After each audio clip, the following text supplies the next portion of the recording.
Bonjour à toutes et à toutes, bienvenue dans une nouvelle vidéo de la chaîne de Garant de la Mémoire. Alors aujourd'hui, je fais la vidéo de présentation de la tenue FFI. Allez, c'est parti. Avant de commencer, je dois vous préciser certaines petites choses. Donc tout d'abord, un résistant reste un civil.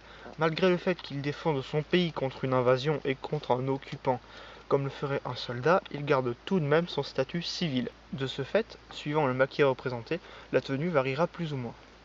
Par exemple, un résistant de la libération de Paris en 1944 n'aura pas la même tenue qu'un maquisard qui vit depuis 2 ou 3 ans dans le maquis. Tout simplement car il a un jour de résistance à son actif. Il a donc des vêtements civils et un fusil, ou éventuellement une cartouchière et une musette. Alors qu'un maquisard, du fait qu'il vive depuis plus longtemps dans le milieu de la résistance, aura plus de matériel militaire, du fait des parachutages de nos amis britanniques et du fait du matériel de prise allemand. Autant bien pour les armes, les munitions et le matériel. Et dernière chose, ceci est ma tenue. Je vous présente vraiment ce que moi j'ai choisi de porter suivant l'histoire de mon personnage. Car tout a été à peu près vu niveau mélange d'équipements et d'éléments civils, mais cependant renseignez-vous sur le maquis que vous souhaitez représenter.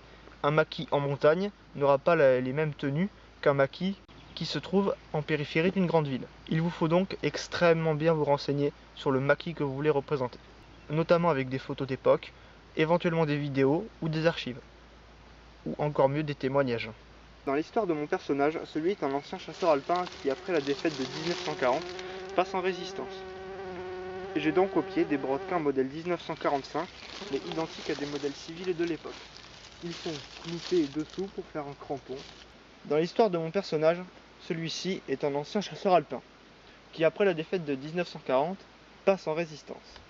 Il a conservé son pantalon de chasseur, il est fait en drap de laine bleu nuit avec un liseré jaune jonquille qui le rattache à l'infanterie. Il a une martingale à l'arrière réglable avec une boucle semblable au musette 1892. Vêtements typiques de 1940, la chemise.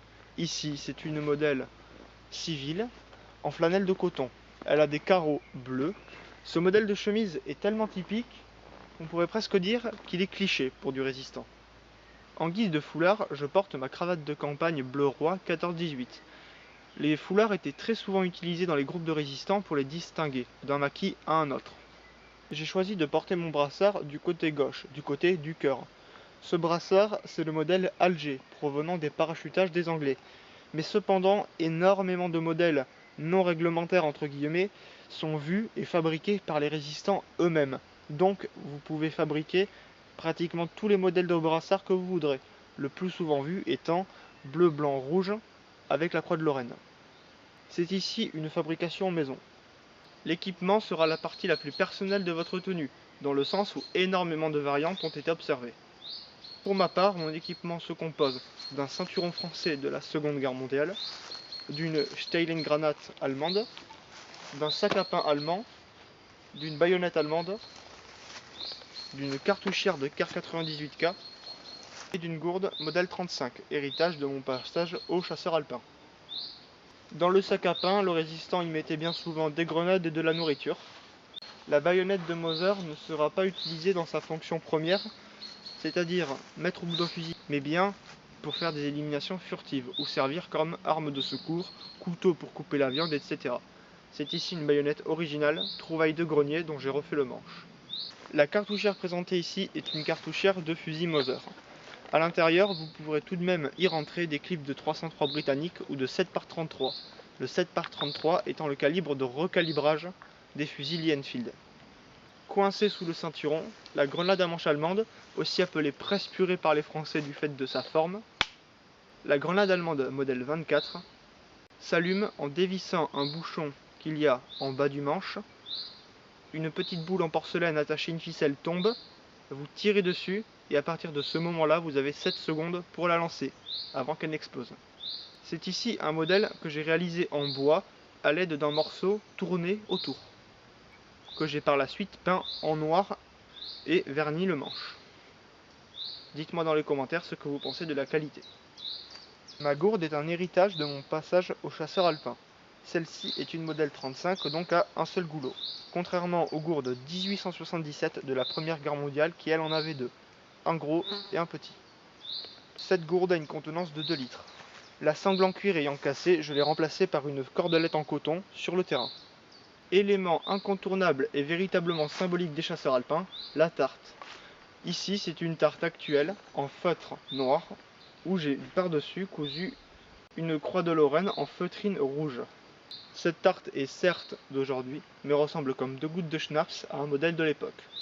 Et enfin, pour une version un peu plus hivernale de la tenue, j'utilise un manteau en cuir. C'est ici un manteau en cuir long, à double boutonnage et à col ouvert. Cependant, ce genre de blouson sera beaucoup plus vu en reconstitution et à l'époque en modèle court et avec doublure. Dans les parachutages, les Anglais nous envoyaient beaucoup d'armes comme des Sten, des Bren ou plus rarement quelques armes américaines, mais aussi un petit peu moins connu, leurs fusils de la Première Guerre mondiale. C'est pourquoi mon choix s'est porté sur le Lee Enfield MK3. C'est ici un modèle original daté de 1918. A l'origine, ce fusil tire des cartouches de 303 britanniques. Il a sa sangle d'origine avec les boucles en laiton. Pour le réarmer, très simple, culasse 4 temps. 1, 2, 3, 4. Il a une sécurité sur le côté ici. Là, la détente est molle. On ne peut plus ouvrir la culasse ni tirer la noix vers l'arrière. Il a une capacité de 10 cartouches et se charge par ici, malgré le fait qu'il dispose d'un chargeur.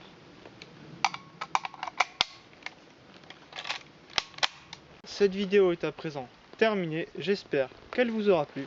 Et quant à moi, je vais vous dire à la prochaine dans de nouvelles vidéos sur la chaîne Garand de la Mémoire. Salut!